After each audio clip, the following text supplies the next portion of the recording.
Olá! Sejam bem-vindos e bem-vindas ao nosso podcast Diálogos de Justiça. E dando continuidade à nossa série de entrevistas sobre equidade de gênero, temos a honra de receber a Silvia Reis, mulher indígena, transexual e ativista dos direitos humanos.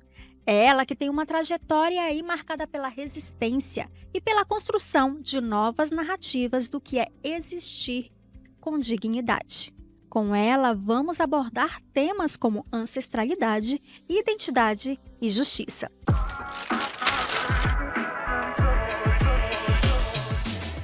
Silvia, seja muito bem-vinda ao nosso podcast. E, antes de tudo, é preciso olhar para dentro, né, e se reconhecer. Vamos começar ouvindo aí da própria Silvia o que significa afirmar sua identidade em um país onde o reconhecimento pleno ainda é um desafio. Essa é uma jornada de resistência e coragem, não é verdade? A gente sempre fala que ser travesti no Brasil, ser transexual no Brasil, que é um país que mais mata a nossa população, mas que também é um país que muito ama as nossas publicações nas redes sociais, as nossas vidas íntimas. A gente fala que nós precisamos ser fortes, porque a vida da transexual ela começa muito cedo. Ela não começa aos 18, com a maioridade, ou aos 21, como muitas pessoas pensam. Ela começa ali nos 13, 14, com a descoberta mesmo da sua transexualidade. Começa ali um processo de transição, formato que ela encontra, seja pela hormonização, seja pela ajuda das mais velhas, porque naquele momento, naquela idade, não tem um aparato da medicina, não há um médico, pelo menos em Roraima, não há um sistema médico que vai te atender e dizer qual medicamento vai tomar, qual é o percentual de remédio, hormônio que você vai tomar. Então é muito mesmo na realidade de cada uma, seja no financeiro, seja no social, ou seja ali naquele grupo de amigas, sempre ouvindo as mais velhas, em formato dessa transição que a gente chama transição hormonal. Certo, e para você, né, como é se afirmar como mulher indígena e transexual aqui no Brasil?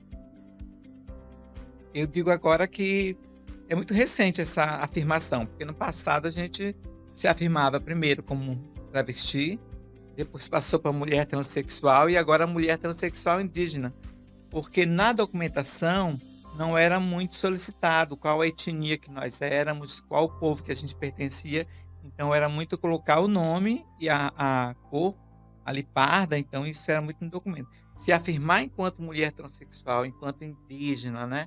Enquanto do povo macuxi, é super importante no pensamento da política pública voltada a pessoas como eu, a pessoas transexuais que precisam ter um olhar diferente, que precisam discutir na comunidade indígena políticas específicas de inclusão e do respeito, e não da agressividade, como é muito posto, porque muitas de nós somos expulsas das comunidades. Hoje é posto que algumas meninas sobrevivem na comunidade, mas de que forma elas sobrevivem, né? De que forma elas estão sendo cuidadas lá? Ainda é pelo nome de batismo, ainda é pelo nome masculino, ainda não alcança um posto como muitas querem alcançar, então a gente precisa revisar, junto aí a quem discute a população indígena, quem discute a política indígena, esses direitos que parecem poucos, mas muito necessários para a nossa sobrevivência. E como é que foi esse processo de autodeclaração? Você falou aí que é um processo recente, que muitas pessoas ainda nem sabem fazer essa autodeclaração, porque ela não era algo que era praticado, né? Houve muitas barreiras. Como que foi todo esse processo para se chegar aí, né, para conscientizar outras mulheres indígenas, outras pessoas indígenas a fazer essa autodeclaração? É importante, muito importante, que a gente possa se auto-identificar como mulher transexual, como mulher indígena, dizer o nosso povo a que pertencemos, porque isso vai para um registro que lá na frente vai contar para uma política pública específica. No passado, a gente já tinha o preconceito de se assumir mulher transexual. Já tinha o preconceito de assumir o nosso nome social, que agora está retificado. Você imagina você dizer que é índia, que é do povo macuxi, que é da comunidade Malacacheta, lá na região do Bonfim, ou cantar, né, que houve uma mudança. Então, a gente, para evitar preconceito muitas vezes, a gente esconde alguns dados nossos justamente para ser inclusa, que não é o que a gente quer realmente que a pessoa que está ali no cadastro, que está te entrevistando, ela possa ter esse conhecimento e que ela possa saber da importância desse dado para um futuro, para uma política pública futura. E você já teve aí alguma dificuldade, né, com essa autodeclaração? Porque muitas vezes a gente busca, né, se autodeclarar para, como você falou, em busca de políticas públicas, em busca de direitos, né? Mas às vezes a gente, nessa própria autodeclaração, a gente recebe aí algum tipo de dificuldade. Isso já aconteceu com você? Já, muitas vezes. A gente pode contar que não só na segurança pública, mas na questão trabalhista, na questão da saúde pública. A saúde é um gargalo que tem ainda, porque o nome social ainda não é respeitado como a gente quer que seja. O trabalhador ali da porta de entrada, da recepção, muitas vezes não está preparado para dar aquela atenção que a gente quer com respeito, né? Porque quem vai na saúde vai em busca de melhorar a qualidade de vida, melhorar a sua saúde por algo que está acontecendo. A gente não quer essa resistência quanto ao nome social. Ninguém quer brincadeira sobre se tu é isso, se tu é aquilo. A gente quer um atendimento padrão, um atendimento que é do serviço público, que tem que servir bem, atender com dignidade, com respeito, né? Mas perpassa pela segurança pública, quando a gente fala, por exemplo, na questão dos presídios, que há uma resistência naquela questão de implantar uma área para a diversidade sexual. Hoje, por exemplo, as meninas que são presas, elas não têm mais o cabelo cortado. No passado tinham o cabelo cortado, eram colocadas em celas com vários homens para serem abusadas sexualmente. Então, isso para nós é um agravo. Você vê, por exemplo, na questão trabalhista, não há uma política de inclusão da pessoa transexual, da pessoa travesti no mercado da empregabilidade, porque essa população ainda sofre discriminação para conseguir emprego. E nós temos currículos excelentes, nós temos mulheres trans aí com graduação, com pós-graduação, com doutorado já pelo Brasil. Então não é uma coisa de Roraima, no Brasil inteiro ainda que essas políticas são negativas para a nossa população. É claro que está avançando, com pessoas como eu, que sou servidora pública federal, mas a gente quer que avance para todas, que não fique só num núcleo de pessoas, que seja para todas. A política sempre será para todos. E você, sendo uma, né, uma mulher indígena, sendo uma servidora pública aí que trabalha, né, em busca da garantia desses direitos, já pensou em realizar ou realiza algum trabalho junto às comunidades indígenas, com as mulheres indígenas, com as mulheres trans, né? Algum trabalho nesse sentido, não só de busca de direitos, mas de conscientização quanto à autodeclaração? Me conta um pouquinho sobre isso. Como eu te falei, é uma política muito nova. É um assunto muito novo. Então, a gente conhece algumas meninas que estão na comunidade, mas que a gente precisa respeitar o momento dela em busca de apoio. A gente não pode também invadir as comunidades, colocando o nosso pensamento, colocando a nossa ideologia, quando, na verdade, tem que partir do sujeito essa negociação, essa busca por direito, né? Mas a gente sabe que é uma política invisível ainda. Muitos tuxauas não querem nem ouvir falar sobre transexualidade, sobre travesti, né? Ele entende que ali na comunidade dele não tenha, mesmo que a gente visualize a menina, a gente tem que respeitar esse momento dela. Porque quando a gente está lá é uma coisa e quando a gente sai de lá, como é que fica a segurança dessa menina, né? Então a gente tem que pensar nisso que eu estou lhe falando, em política pública de cima para baixo. Porque quando o governo federal, quando o governo estadual implanta uma política, as comunidades, através da FUNAI ali, vão absorvendo passo a passo a mensagem de que tem que respeitar aquela identidade feminina daquela menina indígena, né? Como tal. A gente sofreu muito isso na imigração agora com o povo varal, quando veio umas travestis, umas transexuais com eles, que eram indígenas, e elas sofriam muito preconceito. Tinham os cabelos curtinhos ali, então a gente fez todo um trabalho de conscientização com os tuxauas, sabe? Falando ali de respeito, dignidade. Tanto que uma chegou a ser líder de um grupo de varal aí. Nós conseguimos que elas ficassem em carpa, que é aquelas barracas do exército, sozinhas, não junto com outras famílias, justamente por conta da sua identidade e das suas particularidades que cada um de nós temos, né? Então são pequenos avanços, mas que demonstram, junto ao exército, junto à Operação Acolhida, junto ao povo varal, que elas existiam. E é esse mesmo respeito que a gente quer do governo federal, do governo estadual, com as nossas meninas da nossa comunidade.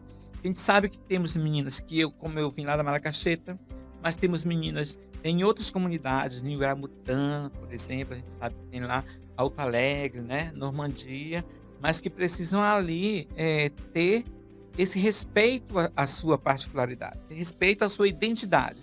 Mas como é que a gente vai conseguir isso? somente com essas políticas públicas. Não dá para você chegar na comunidade e convidar as travestis, e convidar as transexuais como se fosse uma coisa comum. Porque quando a gente sai de lá, a resistência não é legal. A gente já teve experiências negativas de que as pessoas não entenderam a nossa mensagem, porque era uma mensagem muito, muito nossa, parecia que a gente queria impor algo, e é isso que a gente não pode fazer, a gente não pode impor, a gente tem que saber o momento certo, saber ali o momento da menina também se assumir, ela assumir a sua identidade, e muitas das vezes ela nem compreende o que é o nome social, né? Ela nem compreende como é importante a vivência dela, como é importante ela estar sobrevivendo ali naquele meio. Para nós é importante, mas aí para ela ainda precisa descobrir isso e valorizar também. Você comentou aí sobre essa questão da identidade, né? O Tribunal de Justiça, ele tem aí um projeto, um programa, na verdade, em parceria com a Defensoria Pública, que é o Transformando Identidade, justamente aí para buscar, né, dar o direito às pessoas a buscarem essa nova identidade, né? Então é um caminho que já está sendo percorrido. Você já tinha conhecimento desse projeto? Já, eu participei, ano passado, teve uma versão dele, né? Eu fui uma das primeiras, porque eu havia retificado meu nome, mas não, naquele momento, o processo, a peça processual, não retificou o meu gênero. E aí, com o passar do tempo, eu acreditei que não era necessário aquilo, né? Naquele momento, né? Mas quando veio a ação, eu me inscrevi justamente para aproveitar. Convidamos várias outras meninas para mudar a retificar o meu gênero, porque olha até onde vai o direito do ser humano. Eu, como servidora pública federal, retificando o meu gênero, eu consigo me aposentar pelo gênero feminino, que é menos mais tempo que o gênero masculino. Sim. Então você compreende o quanto o direito é importante, no meu caso, e das outras que vão vir agora, né? Então elas não vão ter que fazer uma recontagem, por exemplo, de tempo de serviço, né? Então o tribunal foi muito feliz com essa ação, abordou assim muitas de nós, mas a gente ainda na discussão está sobre a juventude. Por exemplo, a transexual jovem que precisa da autorização dos pais, né, para mudar o nome, porque não pode, e nem retificar o gênero, se o pai não autorizar, né? Como é que fica essa jovem na escola ainda, sofrendo ali com a questão do nome civil, nome de batismo masculino, né? Porque tem todo um percalço que elas passam. Então a gente entrou nessa conversa com o Tribunal de Justiça, com a Defensoria Pública, para ver se consegue também aí uma sensibilização das famílias para dizer da importância que é esse momento. Esse projeto é super importante, porque ele muda a minha vida de uma forma em que eu me identifico por aquele nome que eu quero ser chamada e tendo meu gênero ali. Então não tem por que discutir que gênero sou eu na hora do atendimento. Não sei se você está acompanhando uma discussão que está muito com aquela jogadora Tiffany, de vôlei, que ela fez todo o processo de transição, ganhou a Superliga, mas o massacre dela na questão do gênero, que é uma coisa lá do passado. Sim. Então você vê que eu posso daqui a 10 anos, 15 anos, estar retificada, mas alguém vai lá e começa a me discriminar por isso, porque acha que a gente não tem esse direito, quando na verdade direito é direito e está assegurado, né? A gente não vai retroagir. Verdade. E ainda falando sobre a justiça, né, sobre essa busca. A gente sabe que os desafios, eles são inúmeros em diversos segmentos da sociedade, mas a justiça, ela tem buscado aí, né, embora caminhando, né, que precisa ainda avançar em muitas coisas, mas também instituir uma comissão, né, de equidade, e é justamente sobre essa comissão que a gente iniciou essa série de entrevistas, que foi com a doutora Rafaele Lampert, que falou um pouquinho dessa comissão, e a gente vem aí, né, o tribunal vem caminhando para buscar realmente formas, né, de trazer direitos e trabalhar de forma mais, né, com equidade. Então, você inclusive já participou de uma das reuniões da comissão, né, a convite do tribunal, e o intuito é esse mesmo, né, de fazer presente, né, nas principais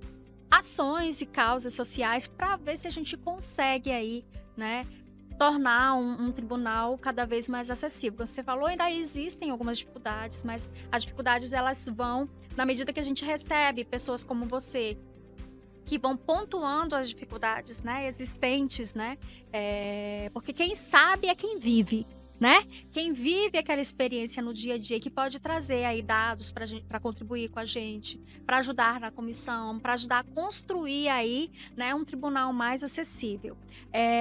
E agora você falando, por exemplo, das meninas, que tem essa dificuldade porque não tem autorização do pai, né, que vai para a escola ali e sofre, né, algum tipo de dificuldade, preconceito, de bullying. E aí a gente vai para o campo do censo, né, que visita as casas para fazer, né, essa pesquisa demográfica e diante de uma negativa, digamos assim, de autodeclaração, isso compromete aí, né, a própria questão dos dados, né, demográficos da população. Então, você acredita que esses dados raciais identitários, né, quando bem registrados, podem mudar a forma como as políticas públicas são desenhadas, né, para a população, né, de um modo geral? Eu participei do último censo, por exemplo, porque é um sorteio agora, né? Não mais visita as casas como um todo. Segundo me falaram que foi um sorteio lá. Então a entrevistadora entrou na minha casa e começou a fazer as perguntas dela, que eu não na hora eu não entendi se seguia uma sequência ou se ela pulava de acordo com o que ela estava vendo ali, né? Então, depois de várias perguntas, de que ela perguntou se eu tinha filho, eu disse que não, mas que se valesse pet eu tinha bastante, né? Sou uma pessoa que controle de pet, eu gosto muito, eu tinha. Mas aí ela perguntou quantas vezes eu ia no médico, fazer meu exame de rotina, né? E aí ali abriu assim um alerta que ela não tinha me identificado, porque não era para ela identificar mesmo, né?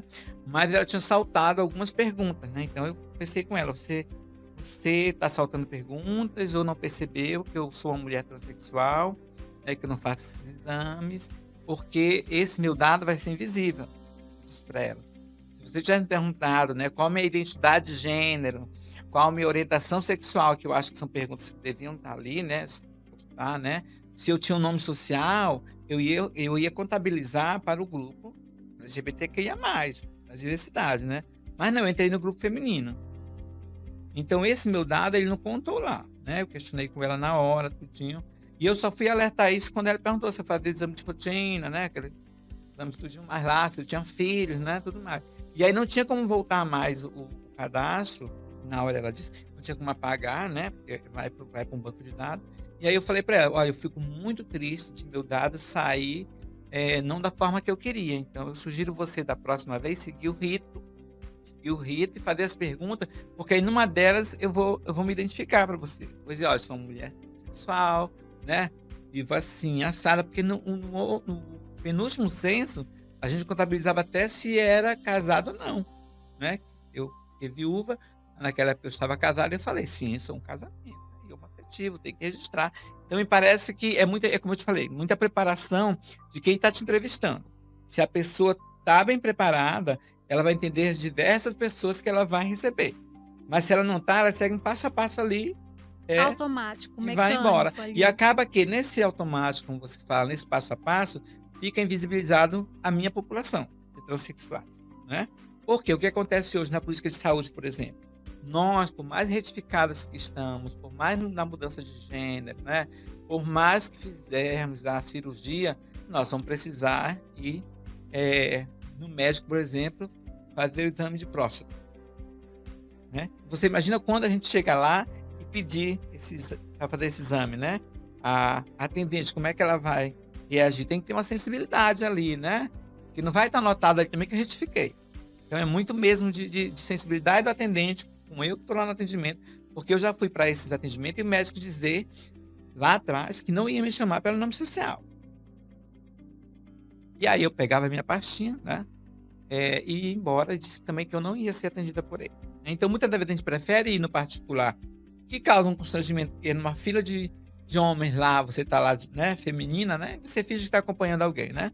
Então, você passa a batida ali. Mas no público, essa agressão, ela é muito maior. Os médicos falam realmente para nós que não vão chamar pelo nome social, alguns profissionais. A gente denuncia, a gente chegou a denunciar, nesse meu caso, na administração do hospital, no Conselho de Medicina do Estado, mas não houve um movimento sequer que possa me chamar e dizer de que forma seria melhor para mim. Então você imagina hoje, eu retificado nome, retificado gênero, buscar esse atendimento. A gente precisa dele, um atendimento, né, tá ali. Então a gente precisa, quando eu digo que precisa capacitar bem quem vai atender e colocar no registro, ali nos documentos, e que o atendente não siga o passo a passo que ele quer, e sim siga o rito, é muito melhor para a gente extrair dados que são super importantes para algumas populações. No caso, a minha é transexual. Nossa, são muitos os desafios, né? E, Silvia, a gente agradece muito sua participação aqui. E para terminar, né, diante de tantos desafios ainda para serem enfrentados, como você vê aí o futuro, né, das mulheres indígenas, né, das mulheres trans? Qual perspectiva de futuro? Primeiro, eu quero que muito mude. Continuo batendo nessa tecla, para ficar bem gravado nos documentos que nós existimos, que tem que ter lá, mulher trans indígena, para a gente poder marcar a nossa existência, a gente poder catalogar esse dado e para que a gente possa ser respeitada pelos líderes das comunidades. Porque uma coisa é como eu nasci, uma coisa é a minha transição, uma coisa é como você falou, como é que eu quero no futuro ser chamada. Eu quero continuar como mulher transexual indígena, ou então lá no futuro eu nem chamo mais transexual, eu quero ser uma mulher indígena como os outros. Eu, por exemplo, tive uma oportunidade de visitar uma comunidade indígena lá de Bonfim, e quando eu cheguei lá, estava eu e alguns outros amigos, né? Então, na hora da reunião, das conversas, os homens seguiram para um lado e as índias me levaram para o outro, né? Ali. E a gente queria participar dos assuntos, né? Porque era E a gente acabou ficando só com as índias. E a índia mais velha me falou que lá tinha que respeitar esse momento, né? Claro que eu me senti inclusa, eu me senti respeitada. E é como você falou bem anteriormente, a gente precisa respeitar esse modo de vida, essa cultura deles. E para nós, você vê como eu reagi assim, surpresa, mas que eles estavam me incluindo porque não sabiam da minha transexualidade. É isso que a gente quer. Você não precisa saber que é transexual. Se você respeita pela identidade da moça, da travestida, transexual, você acaba respeitando o ser humano que está ali. Nós não queremos andar com placa de identificação. Nós queremos andar simplesmente viva, sendo que nós somos. Eu, uma mulher transexual indígena, da República Federal, roraimense, que a gente possa sensibilizar outras meninas a se afirmarem com esse respeito que a gente se afirma, porque não é feio dizer que é transexual. Não é feio dizer que é indígena, é orgulho. O sangue de indígena que corre nas nossas veias é um sangue de pessoas nobres, de quem desbravou tudo isso aqui que a gente chama de Brasil. Isso, exatamente. E a gente espera muito que tudo isso se concretize da melhor forma possível. Afinal, a gente quer garantia de direitos para todo mundo. A gente queria muito agradecer, né, a sua participação aqui no nosso podcast. A gente deixa esse canal aberto, né, sempre que for necessário, para trazer novas discussões, divulgar novas políticas, quem sabe, né? E estamos aqui realmente com o canal aberto para você e para outras, né, mulheres indígenas, trans, e que vocês possam ser reconhecidas como mulher, como você mesma disse, né? Independente de andar com placa, que não precise usar a placa, melhor dizendo, que sejam reconhecidas realmente como mulheres que vocês são, tá bom? Muito obrigada pela sua participação. Obrigado. Eu agradeço e, ao mesmo tempo, eu faço uma provocação com a nossa população, porque o Tribunal de Justiça, com certeza, faz algumas ações itinerantes e onde pessoas como eu possam estar, que se apresentem para o Tribunal de Justiça e digam: nós existimos e nós queremos uma política específica para nós. Não porque somos melhores, mas porque somos parte da sociedade que agora está viva e quer continuar viva. Claro, sem dúvida, com certeza. E nós gostaríamos mais uma vez de agradecer a sua participação e nós encerramos aqui essa edição do podcast Diálogos de Justiça e eu te encontro na próxima. Até lá!